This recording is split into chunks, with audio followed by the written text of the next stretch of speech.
They said afterward that the Duke of Rothermere had cut a woman's honour from her hair in front of half the county, and that she had walked away without giving him the satisfaction of a single word, and if either half of that sentence had been the whole of the story, it would have been simple enough to forget by the following harvest. It was not simple, and nobody in Ashton parish forgot it, least of all the two people it had happened to. The morning of the fair had been cold and bright in the particular way that late September mornings are cold and bright before they decide what kind of day they mean to be, and the village green had filled since dawn with trestle tables, canvas awnings gone soft grey with age, and the smell of bruised apples and tallow candles, and the sweet rot of cut hay.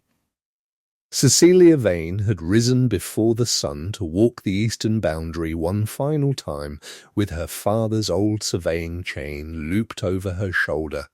because a man from the Rothermere estate office had come by the cottage the week before to say that this year, for the first time since the old Duke's death,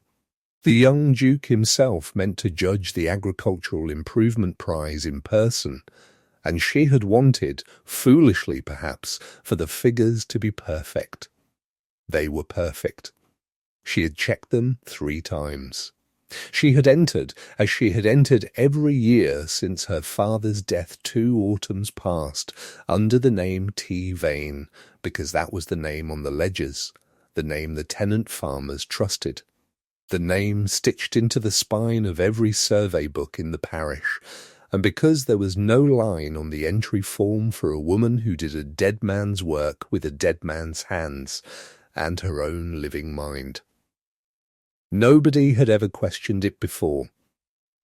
The prize had gone, 3 years running, to the neatest set of drainage records and crop rotations in the district, and 3 years running those records had been hers, carried up to the judging table in a canvas satchel that had belonged to her father and still smelled faintly of his pipe tobacco. She had not expected to win, not truly, not with a duke at the table instead of the usual committee of red-faced aldermen who knew her by sight and asked after her aunt's rheumatism. She had expected, if anything, to be quietly passed over by a stranger who did not know the parish and would favour a name he recognised. Instead, her name was called T. Vane, best-kept land records in the district, and there was a ripple of soft laughter through the crowd. Not unkind exactly. The laughter of people who all knew the joke and were fond of the woman it was told about. And she had gone up to the table with her chin level and her satchel of proofs still under one arm, because her hands were full of the certificates someone had pressed on her, and a girl from the bakery stall had darted forward on impulse and pinned the blue prize ribbon into her hair, since there was nowhere else to put it, laughing, delighted. And Cecilia had laughed too, briefly, genuinely, for the first time in a long while. That was when the Duke of Rothermere rose from the judging table. He was younger than the parish had expected and colder than anyone had prepared for, a tall, dark-coated man with a still closed face who had said perhaps 11 words all morning, and he crossed to the table where the entry ledger lay open, and he read the name aloud a second time, T. Vane, and asked, in a voice pitched to carry, whether Thomas Vane was present to receive his prize. Someone, helpfully, unwisely, said that Thomas Vane had been dead these 2 years, and that his daughter had kept the accounts since, and the Duke's face did not change, which was somehow worse than if it had. He said that a dead man could not hold a living honour, and that an entry made under a name not one's own, whatever the sentiment behind it, was not a prize but a deception, however small, and that Rothermere land would not be seen to reward it, not even out of kindness to the daughter of a man he had never met. Cecilia opened her mouth to explain. The surveys, the ledgers, 2 years of work that bore no other name because no other name had ever been asked for. But he had already stepped close enough that she caught the cold, clean scent of him. And before she understood what he meant to do, he had taken the ribbon between 2 fingers, drawn a small folding knife from his coat, and cut it from her hair in one motion, the blue silk falling into his open palm like something already dead. There was a silence on the green then of a particular quality, the silence of a crowd deciding, in the space of a breath, whose side it was on, and Cecilia Vane stood in the middle of it, with a hank of her own hair coming loose where the ribbon had been pinned too close to the scalp. And she did not cry, and she did not argue, and she did not give him the single word that every soul present was straining to hear. She looked at him, once, directly, the way one looks at a stranger who has done something so far outside the bounds of ordinary manners that no ordinary response will answer it, and then she picked up her father's satchel from the table. And she turned, and she walked through the parting crowd and off the green and up the lane toward home, and she did not look back, and the ribbon stayed in the Duke's closed fist the whole while, and nobody, including the Duke, seemed entirely certain what had just happened or why it had felt, even to those who cheered him for defending the fairness of the contest, so much like watching a man break something he could not afterward mend. Word of it travelled the parish faster than the fair itself broke up, carried from stall to stall and cottage to cottage the way such things always travelled in a place small enough that everyone's business was, in some fashion, everyone else's, and by evening there was scarcely a household between the church and the river bend that had not heard some version of the story, embroidered a little more with each telling, until by the time it reached the farthest cottages the Duke had supposedly threatened to have Miss Vane taken up for fraud before the magistrate, which was untrue, and Miss Vane had supposedly wept and begged his pardon on the green, which was rather more untrue still. Cecilia herself heard none of these embellishments that first evening, being occupied instead with the plainer and harder work of sitting very still at her father's old desk with her hair still loose where the pin had torn free, staring at the open ledger without seeing a single figure in it, while Marjorie moved about the kitchen, making a great deal more noise with the kettle than the task strictly required, in the manner of a woman who wished to say a great many furious things and was holding them back only out of respect for her niece's evident need for quiet. It was Marjorie who finally broke the silence, setting a cup of tea down at Cecilia's elbow with rather more force than necessary, and saying that she had known dukes to be proud and dukes to be foolish in her time, her own father having worked a season on a ducal estate 2 counties over, but that she did not think she had ever heard of one so proud and so foolish at once that he would take a public blade to a grieving daughter's hair over a matter of parish paperwork, and that if Cecilia wanted to sit down and write a strongly worded letter to the parish committee about it, Marjorie would gladly carry it herself. Cecilia said only that she did not think a letter would answer, and that she had rather more urgent worries than her own wounded pride, since without the prize recognition there was some question now whether the tenant farmers who relied on her father's old drainage notes would still trust a woman's word over a dead man's signature, and that this, more than the ribbon itself, was what kept her awake staring at the ceiling long after the candle had guttered out. The following morning it was raining, a thin, persistent rain that had settled over Ashton as if it meant to stay the season, and Julian Ashworth, Duke of Rothermere, stood at the tall window of his estate office, looking down the wet lawn toward the river he had spent 3 years trying not to think about, with a scrap of blue silk ribbon lying coiled on the blotter beside his hand like a thing he could not decide whether to throw away or keep. He had not slept.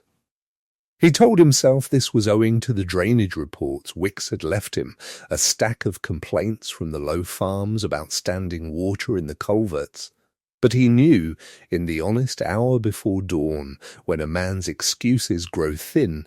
that it was owing to the look on Miss Vane's face when she had turned from the table, which had not been fury, which he might have withstood, but something far quieter and far harder to forgive himself for. Wicks came in at 8 with the morning correspondence and found his Grace still at the window, and being a man who had served 3 generations of Ashworths and buried 2 of them, he permitted himself an observation that a younger servant would not have dared.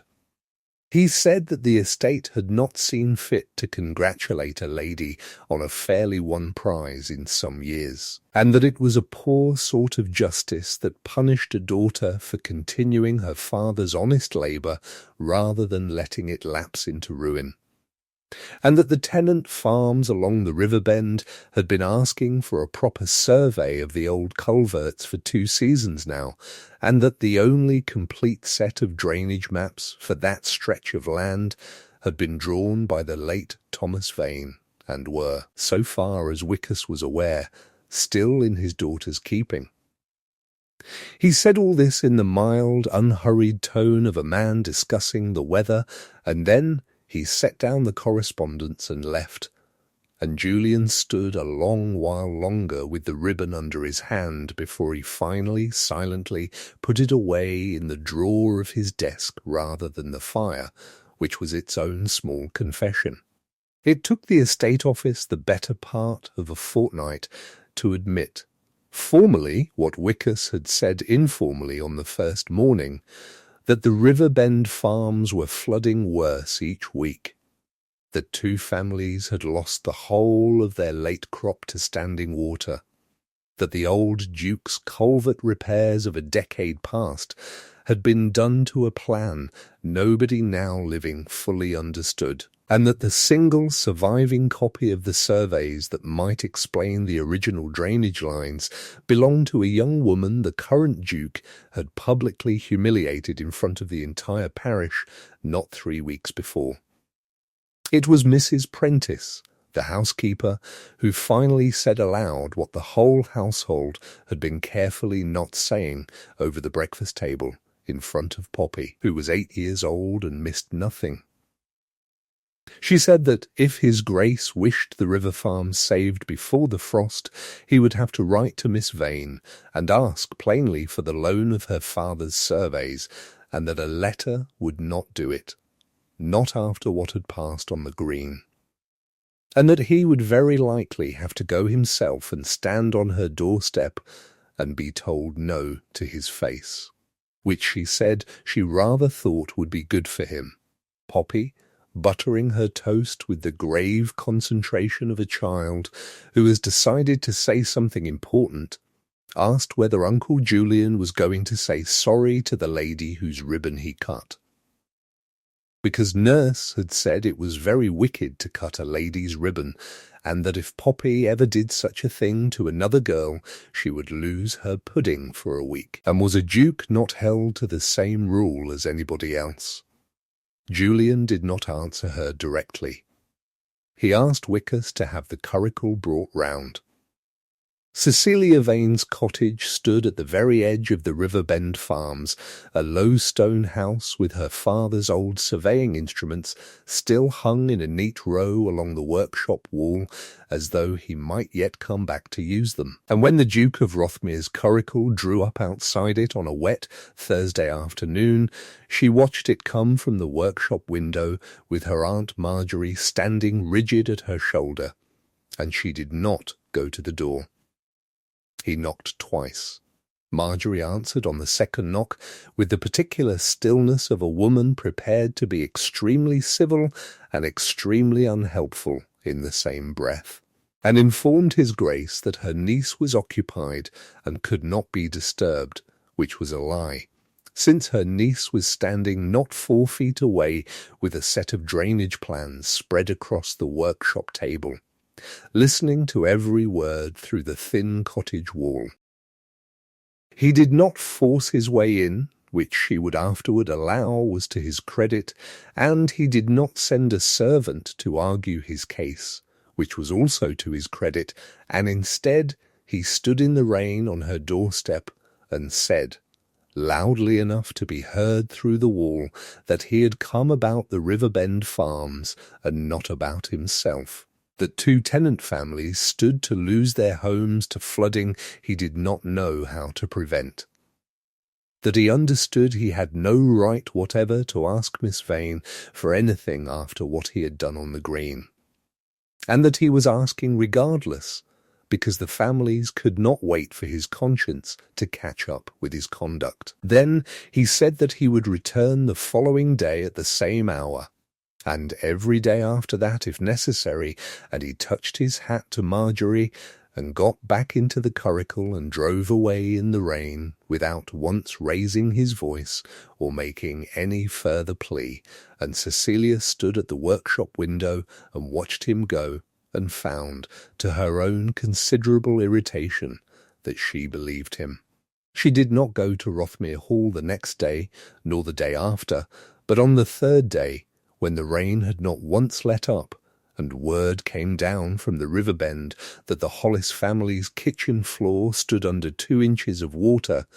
she packed her father's culvert surveys into the canvas satchel and walked the 4 miles to the hall herself, arriving soaked to the knee and entirely unannounced, and informed the startled footman at the door that she had come to see the estate steward about the drainage on the Riverbend and would wait in the hall if necessary, but that she had not come to see the Duke and did not require an audience with him.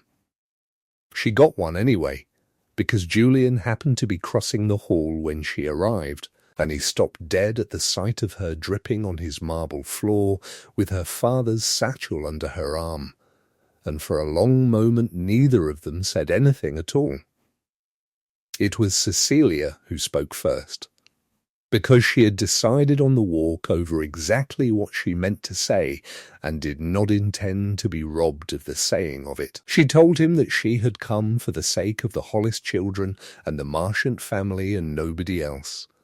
that her father's surveys showed the original culvert grades clearly enough that a competent mason could restore proper drainage within the fortnight if the estate would fund the labour, and that she would leave the plans with his steward and expect nothing further from Rothmere Hall in the way of thanks or apology, since she had asked for neither and wanted neither. Julian listened to the whole of this without interrupting, which surprised her, and when she had finished he said only that the labour would be funded before the week was out, that he would see to it personally rather than trust it to a steward, and that he did not ask her forgiveness because he did not believe it was his to ask for yet, only her patience, if she had any left to spare a man who had given her little cause to spare it. She had not expected that answer, and it cost her a moment's composure that she did not care to examine too closely on the walk home. The culvert work began within the week, exactly as promised, and it was Wickes who suggested, with the mild persistence of an old servant who has learned that his employer listens better to practical proposals than to advice about his own heart, that the drainage survey would go faster and truer if Miss Vane herself walked the ground with the mason rather than leaving him to puzzle out her father's old notation alone. Cecilia agreed to this only because the Hollis children's floor was still wet, and she made it plain, both to Wickes and to herself, that she came to the Riverbend each morning for the sake of the tenants, and not for any other reason whatever, a distinction she found herself repeating with increasing frequency as the days went on and the Duke of Rothmere took, unaccountably, to walking the ground with them. He was, she was forced to admit, a quicker study than she had expected of a man who had spent most of his life in London rather than on his own land. He asked good questions about grade and outflow, questions that showed he had gone home each night and read his father's old estate books rather than merely nodding along. And he deferred to her judgment on the technical points without the wounded pride she had braced herself to manage. And once, when the mason mistook one of her father's symbols and began cutting the trench at the wrong angle, it was Julian who caught the error first and corrected it before she had to say a word, which unsettled her more than any compliment could have. There was another day, colder, when the digging uncovered an old stone culvert nobody had a record of at all, a hidden channel some previous generation had built and then, for reasons lost to time, sealed and forgotten. And the mason wanted simply to break through it and lay new pipe over the top. The quicker and cheaper course. Cecilia knelt in the mud a long while, examining the old stonework, tracing the mortar lines with 2 fingers, and said that breaking through it without understanding where it led might solve this season's flooding while creating a worse 1-2 fields over, since water-denied one old channel would only go looking for another, and that she would need a day to trace its course before anyone touched it further. The mason, an impatient man named Corrigan, who had little use for a woman's opinion on stonework, opened his mouth to argue that a day's delay cost money the estate had already spent enough of. And it was Julian, standing at the trench's edge in his good boots, gone ruined with river mud, who said simply that Miss Vane would have her day, and that Rothmere would rather spend 1 day right than 10 days wrong, and Corrigan, who worked for wages and knew better than to argue further with his employer, said nothing more about it. Cecilia traced the old culvert the whole of the following day, with Julian walking the ground beside her, holding one end of her father's chain while she sighted the levels, and by evening she had found where the buried channel rejoined the river a full 1/4 mile downstream of where anyone had thought to look, information that saved the estate, by her own later reckoning, the cost of 2 ruined fields and very possibly another flooded cottage besides. Julian did not make a speech about it. He simply said quietly, as they walked back up toward the hall in the last of the light, that he was beginning to understand why the tenant farmers had trusted her father's word over any surveyors the county could have sent for, and that he suspected, though he did not say it outright that evening, that the daughter's word deserved rather more trust than his own conduct had shown it in the past. There were smaller moments, too, the kind that accumulate without announcing themselves as significant until much later, when a person tries to reckon up exactly when a wary courtesy became something else. There was the afternoon Poppy fell into the shallow end of the drainage ditch, chasing a dog, and came up soaked and wailing more from fright than injury. And it was Cecilia who reached her first and lifted her out and sat with her on the bank until the sobbing eased, checking her over with the same unhurried competence she brought to a survey. And Julian, arriving a moment too late to be first, stood back and watched the 2 of them together with an expression Wicks later described to Mrs. Prentice as a man watching something he had not let himself want in a very long while. There was the morning Cecilia arrived to find the mason's crew idle and grumbling because a delivery of pipe had failed to come, and rather than wait for word to reach the hall through the proper channels, she simply rode up herself and found Julian in his study,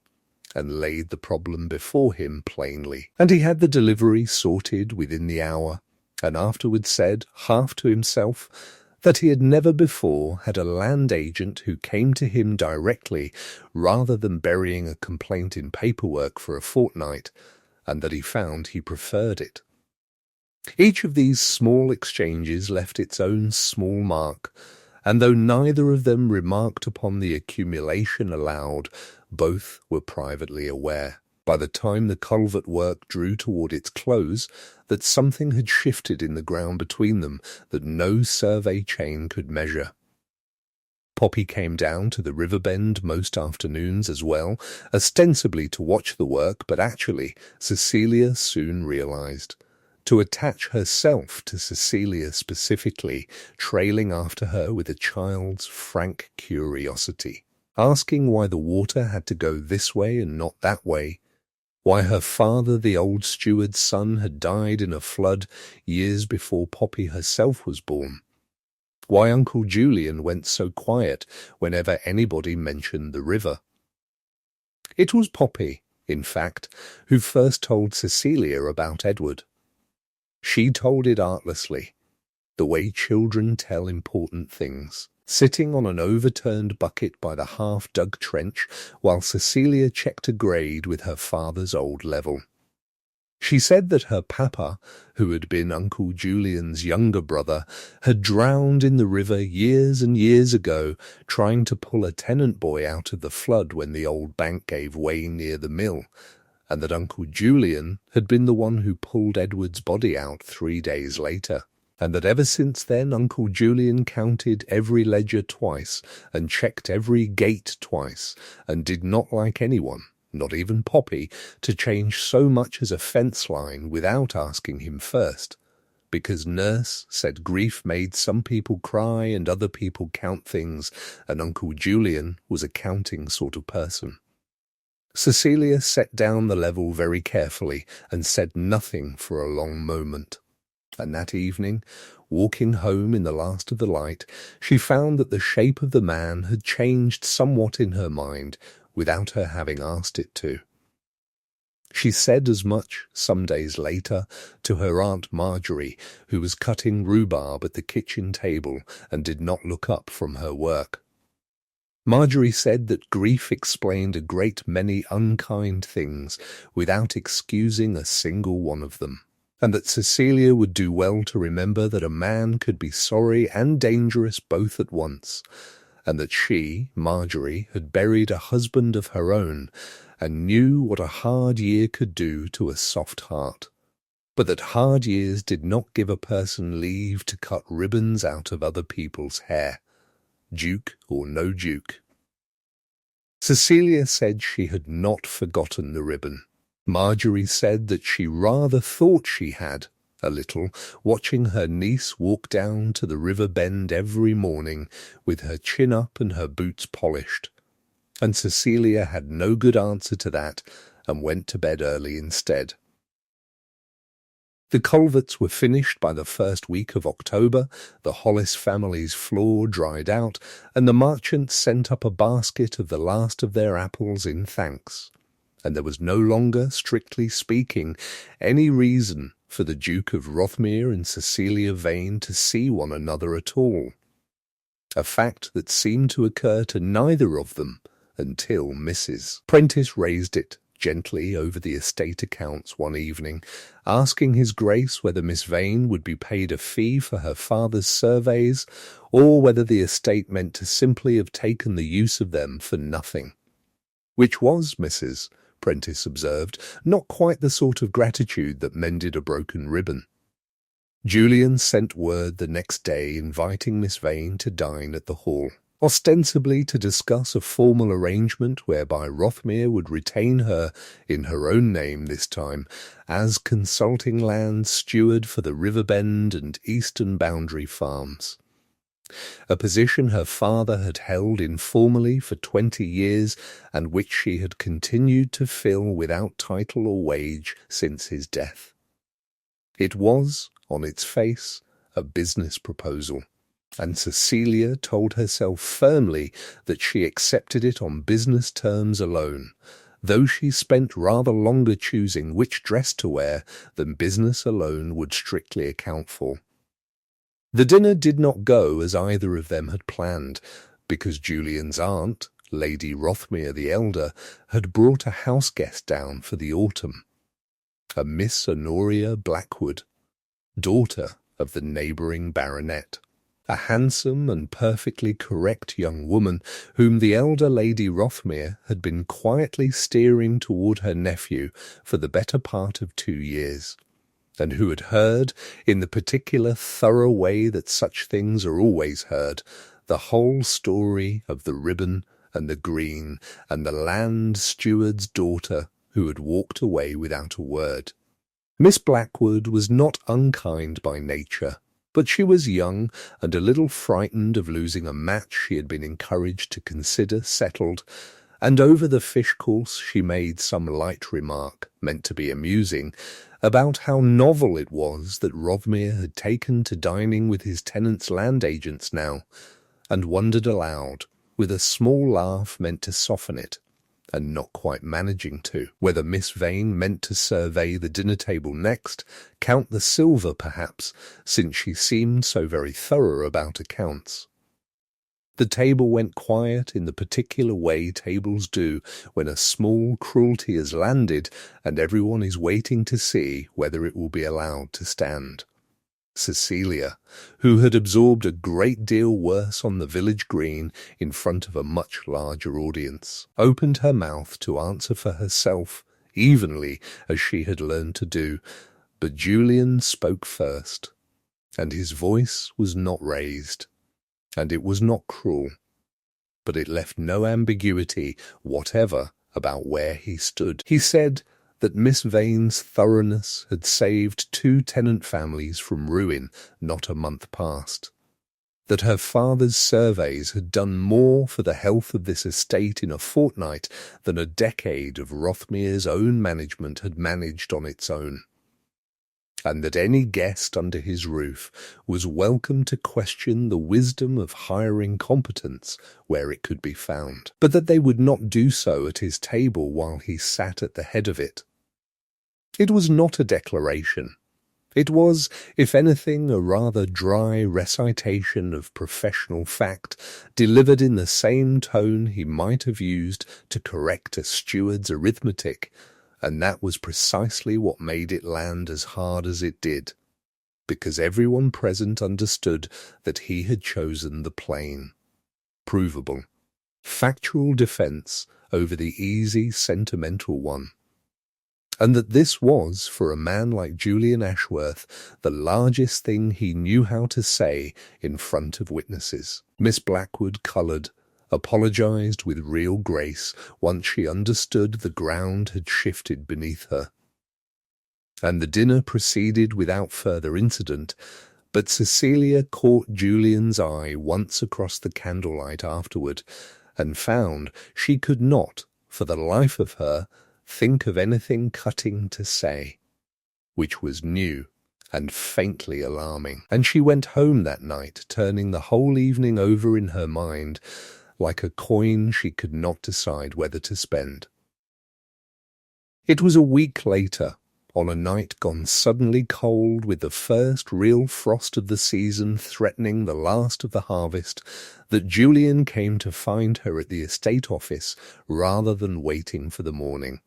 having ridden down through the dark with no particular plan beyond the fact that he had spent 3 sleepless nights failing to write a letter he could not seem to finish. Cecilia was working late over the ledgers by lamplight, her father's old habit, the account books spread across the same desk where the ribbon had once lain coiled in a drawer not 4 feet away.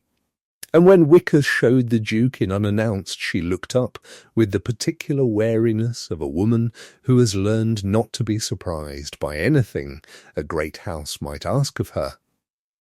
and waited. He did not sit. He stood in the lamplight with his hat still in his hand, and he told her, without preamble, that he had come to say the thing he ought to have said on the village green 3 months before, and had been too proud, or too frightened, or too much a coward about his own grief to say since. He said that the cutting of the ribbon had nothing to do with the fairness of a contest and everything to do with a dead brother he had never properly mourned. That seeing her father's name called for a prize her father could no longer claim had struck some old unhealed place in him that he had mistaken, in the space of a single furious breath, for a principle worth defending, and that there was no version of the story in which that mistake was hers to carry rather than his. He said he was not asking her to forget it. He said only that he wanted her to know he had not forgotten it either, not for a single day since, and that the ribbon itself was still in the top drawer of that very desk, because he had found, when it came to it, that he could not make himself burn it, though he could not have said, until this moment, quite why. Cecilia sat very still for a long moment, and then she rose and crossed to the desk and opened the drawer herself, and there it was, the blue silk gone slightly crushed from months of being kept rather than discarded, and she held it a moment in her palm, the way he had once held it in his. And she said, quietly, that she had spent a great many nights believing the ribbon had meant nothing to him at all,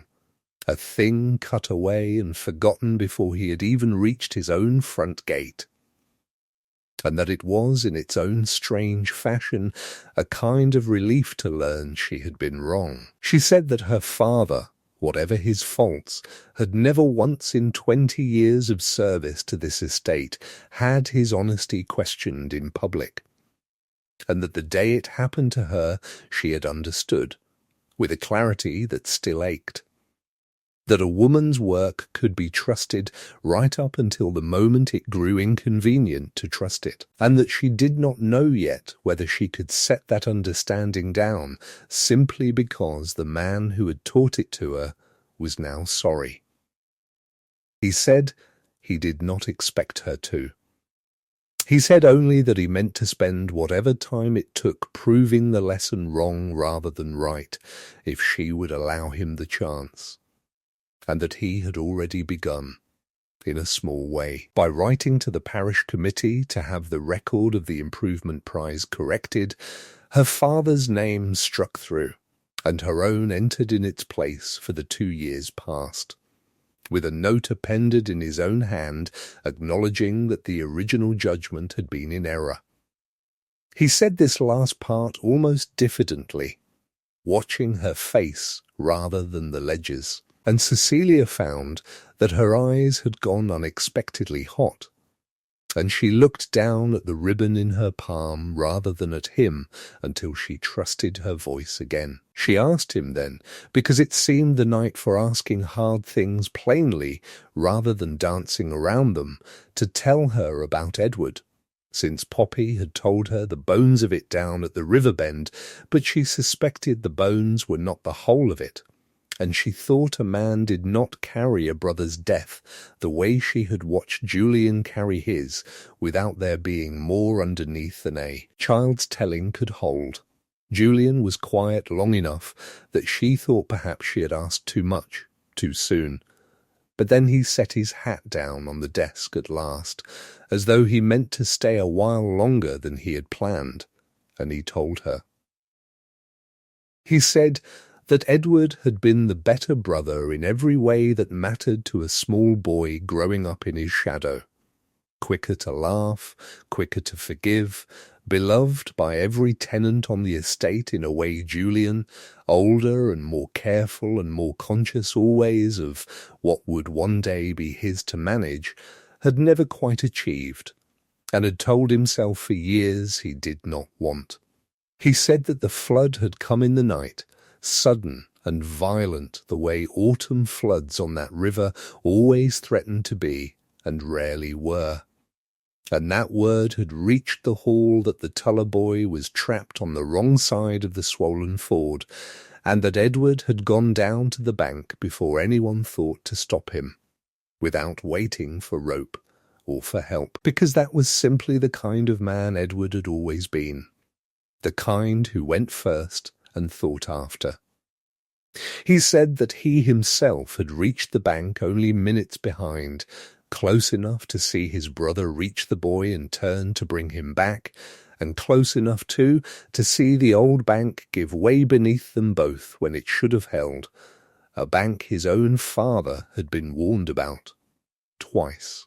In writing, by a land agent named Thomas Vane, warnings that had been read and set aside and never acted upon because the cost of shoring the bank had seemed in a dry season an expense that could wait another year. He said he had gone into that water himself that night and had gotten the Tuller boy out alive, and had not found Edward until 3 days later, a mile downstream, and that in the years since he had turned the whole of his grief, without ever quite admitting to himself that this was what he was doing, into an obsession with control, with ledgers checked twice, and gates counted twice, and boundaries walked and re-walked, because a man who counted everything carefully enough could tell himself he might have caught the error before it cost him what it had cost him. And he said that when he had stood on that village green and heard the name Vane called out for a prize the dead father could no longer claim, something in him that had been holding very still for 3 years had simply come apart, not because the entry was truly dishonest, he understood that now, but because the name Vane and the memory of an unheeded warning and a brother lost to a fault in the land had all come crashing together in the space of a single breath, and he had reached for the nearest hard, controlling, rule-bound thing to say, and had cut a ribbon from an innocent woman's hair to say it. Cecilia sat with this a long while in silence, turning it over the way she turned over a difficult set of figures, and when she spoke again, her voice was gentler than it had been all evening. She said that her own father had spoken of the old Duke's refusal to shore that bank more than once, with more grief than anger, because he had liked the old Duke despite his faults, and had never stopped believing, until the day he died, that the warning would eventually be heeded, only too late to matter to the son who paid for the delay. She said that she understood now, in a way she had not fully understood before, that the cruelty on the green had not truly been aimed at her at all, though it had certainly landed on her, and that this did not undo the landing, but it changed somewhat the shape of what she was being asked to forgive. She said she was not ready, that night, to say the whole of it was mended, but that she was glad, deeply and unexpectedly glad, that he had trusted her with the truth of it rather than leaving her to piece it together from a child's account and a housekeeper's careful silences. She told him, then, plainly, because it seemed the night for plainness, that she was afraid of exactly 2 things where he was concerned, and that he had best hear them both before either of them said anything further. She was afraid that the man who had corrected the ledger tonight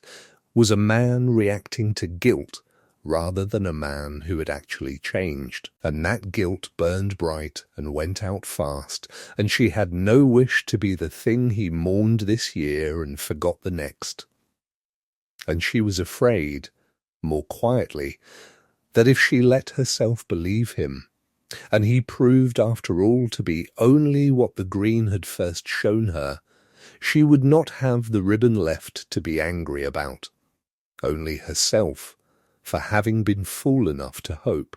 Julian listened to all of this without moving, and when she finished he said, low, that he understood the second fear better than she perhaps knew, because he had spent 3 years since Edward's death being precisely the kind of man who counted fence lines twice rather than risk loving anything he might lose again, and that Poppy had told him, only that week. That Cecilia was the first person besides herself he had heard laugh in this house since her father died, and that he had not known until Poppy said it how long it had been since he had let himself notice such things. It was Cecilia who first used his given name that night, not by design, but because the formal address had simply run out of road somewhere in the last hour, slipping free of her as she said that Julian, whatever else was true, owed the parish nothing further than what he had already begun to repair, and he had gone very still at the sound of it, the way a man goes still when something long-braced finally sets down its weight. And he answered her, after a moment, in kind, Cecilia.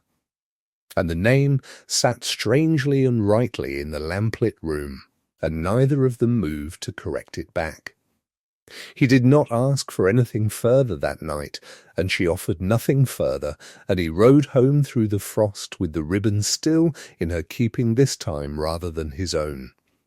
And she sat a long while after he had gone with the lamp burning low, turning the small blue length of silk over in her fingers, thinking that a thing broken in front of the whole parish had somehow, in the space of one honest conversation, become a thing that might yet be worth keeping. The weeks that followed were not, as Marjorie had dryly predicted, a straightforward march toward the altar,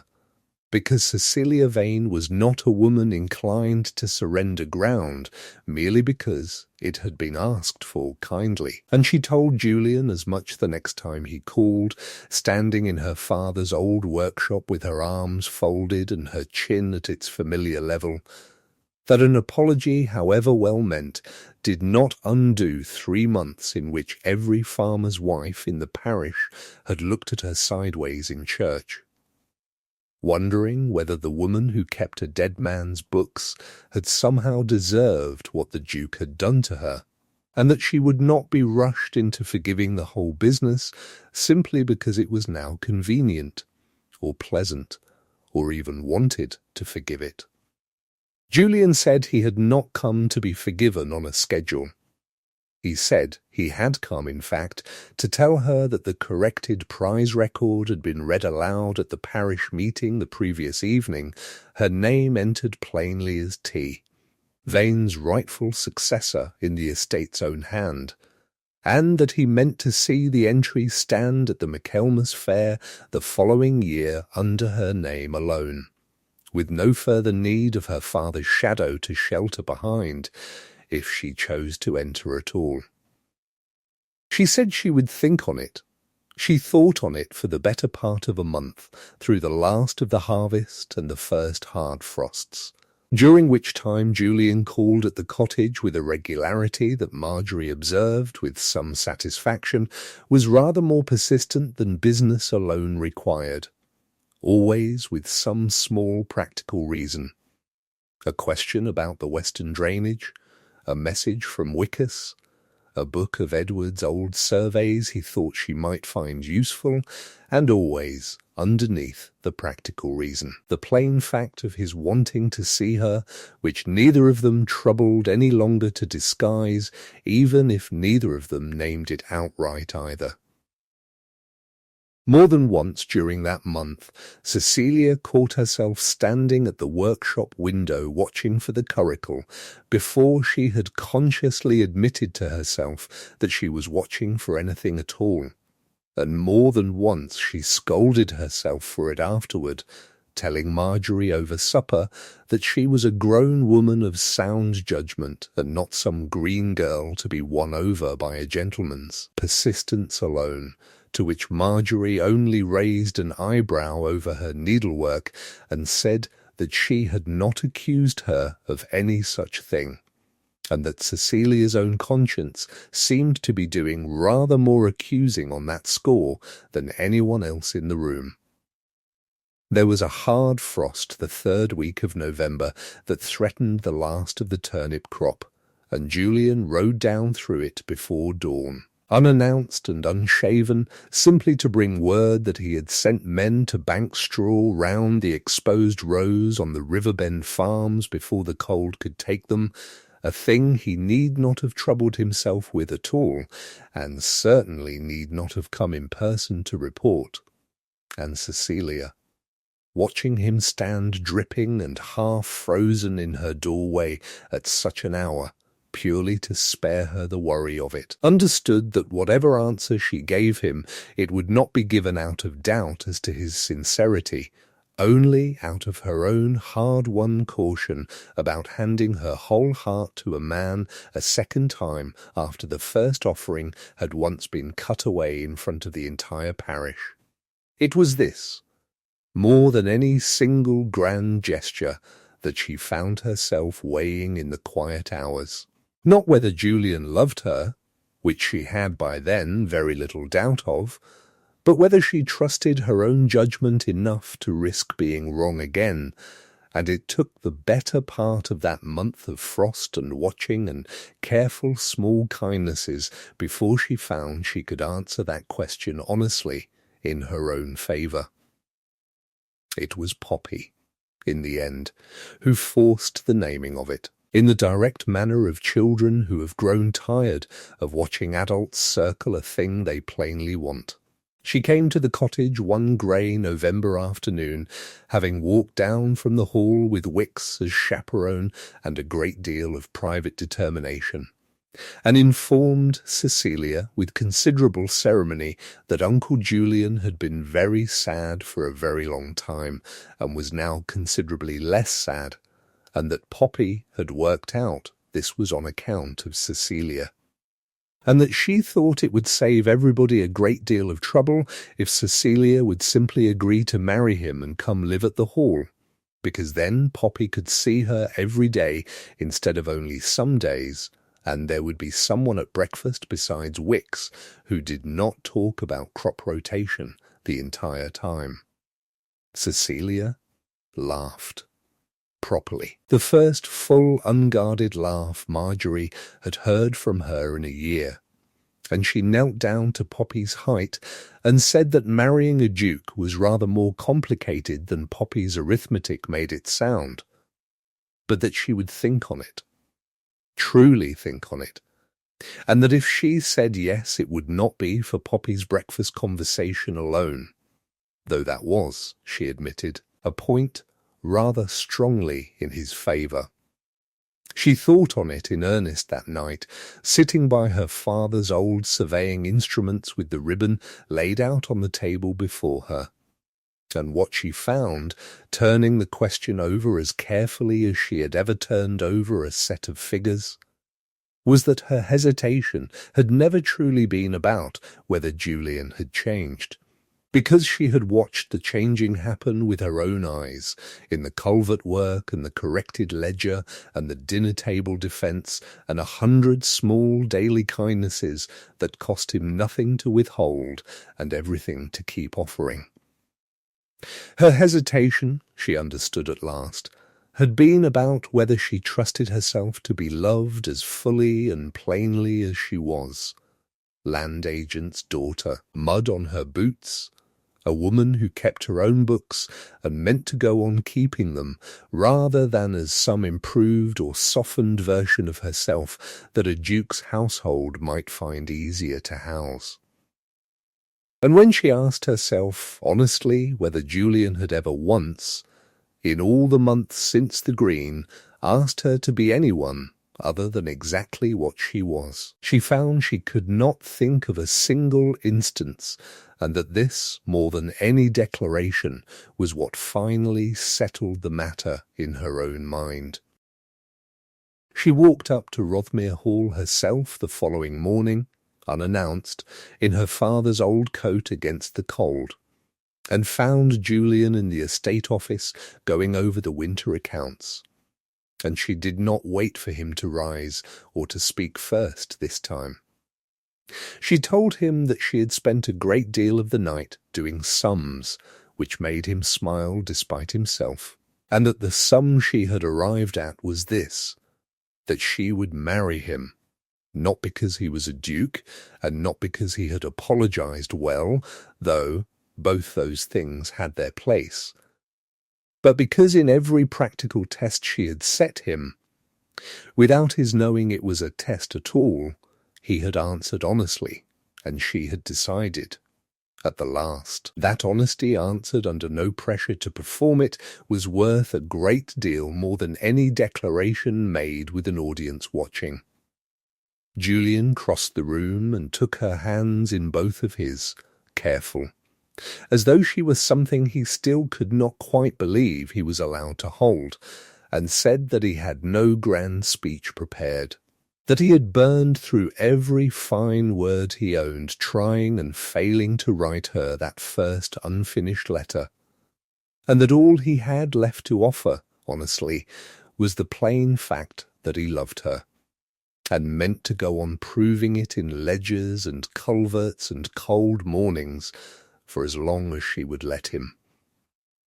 They were married the following spring, on a bright, clear morning with the last of the frost finally gone from the ground and the River Bend farms green again with new planting. In the small parish church where Cecilia's father had been buried, and where 20 years before a young estate steward had first walked the fields that would one day pass, in every meaningful sense, into his daughter's keeping. Marjorie stood at the front pew in her best grey silk, pretending not to cry and failing entirely. Poppy scattered rose petals with the fierce concentration of a girl who considered the whole event to be substantially her own doing, which, in fairness, it very nearly was. Mrs. Prentice and Wicks stood together near the back, and it was Wickus, watching the ceremony with the dry satisfaction of a man who had waited 3 generations to see an Ashworth marry well, who murmured to Mrs. Prentice that it had taken his Grace considerably longer to learn the value of a good land agent than it ought to have, and Mrs. Prentice replied only that some lessons were worth the waiting, if the man learned them thoroughly enough in the end. Even Miss Honoria Blackwood attended, seated near the back beside her father, the baronet, and if there was any lingering awkwardness in it, she did not show it, having in the months since the dinner-party grown genuinely, if a little ruefully, fond of the woman who had quietly and without malice taken from her a match she had never truly wanted so much as been handed. She sent, some weeks later, a very correct note of congratulations, along with a small gift, a set of fine drafting pens, accompanied by a line observing that she hoped Miss Vane, now the Duchess, would find them useful for keeping her famous ledgers, which Cecilia took, rightly, as the closest thing to an apology, and a peace offering that Miss Blackwood's pride would permit her to make, and answered in kind, and the 2 women corresponded amiably enough in the years that followed, though never with any great warmth, which suited them both. The old cottage by the river bend did not stand empty after the wedding, as many in the parish had expected it would, since a duchess was assumed to have no further use for her father's workshop and instruments once she came to live at the Hall. Cecilia kept it instead, walking down twice a week through every season to see to her father's old instruments, and to meet with the tenant families who still preferred, out of long habit and long trust, to bring their questions to the cottage rather than up to the great house, and Julian never once suggested she give the practice up, understanding by then, as he had not understood on the green 3 years before, that the work was not a thing she did despite being a duchess, but a thing that had made her, long before he ever knew her, exactly the woman he had come to love. Poppy grew up between the 2 households in the years that followed, as much a daughter of the Riverbend cottage as of Rothmere Hall, and it was to nobody's very great surprise that she developed, under Cecilia's patient teaching, a genuine gift for surveying and land management herself, spending her long summer afternoons learning to read her step-grandfather's old symbols and to cite a level. True, so that by the time she was 15, the tenant farmers had taken to calling her, with great affection, the Little Vane, a nickname she wore as proudly as any title the family might one day have offered her instead. The Michaelmas fair came round again that autumn, the first since their marriage, and Cecilia Vane, now Duchess of Rothmere, though she still kept her father's ledgers with her own two hands and meant to for the rest of her life, entered the Agricultural Improvement Prize under her own name for the first time, with a full year's survey of the restored Riverbend drainage as her entry, work that had saved 4 farms from flooding and was already being copied by 2 neighbouring estates. She won it outright, by unanimous vote of a judging committee that included this year no Duke at all, since Julian had quietly excused himself from the panel the moment her entry was read, unwilling to let even the appearance of influence touch what she had earned by her own hand. When her name was called, Cecilia Vane Ashworth, Duchess of Rothmere, best-kept land records in the district for the 4th year running, she walked up to the table with her chin level and her satchel, her father's satchel, still worn soft under one arm. And the crowd that had once laughed softly at the joke of a woman doing a dead man's work now simply applauded, without irony, without whisper, because the joke, whatever it had once been, had long since stopped being funny to anyone in the parish who had watched the Riverbend farms come back to life. And when the prize ribbon was brought forward, a new length of blue silk, bright against the autumn light, it was Julian who stepped from the edge of the crowd to fasten it, not cut it, tying it with careful, unhurried hands into the dark hair of the woman he had once wronged so publicly and had spent a year and more proving, in small daily honesties, that he meant never to wrong again. And when he had finished, he did not step back at once, but let his hand rest a moment against her hair. And she reached up and covered his hand with her own, and the whole green watched them. And this time nobody laughed at all, because there was nothing left in the sight of it that needed laughing at, only a duke and his duchess standing together in the bright cold light of a harvest morning, with a ribbon between them that had finally, after everything, been given rather than taken, and a river running quiet and well drained behind them, exactly as it was meant to. Later that evening, when the fair had packed up and the green stood empty again under a sky gone violet with early dusk, Cecilia found the old blue ribbon still folded away in her father's satchel, kept all this while alongside the new one now bright in her hair, and she did not need to decide. Standing there in the last of the light with her husband's hand still warm over hers, which of the 2 she meant to keep?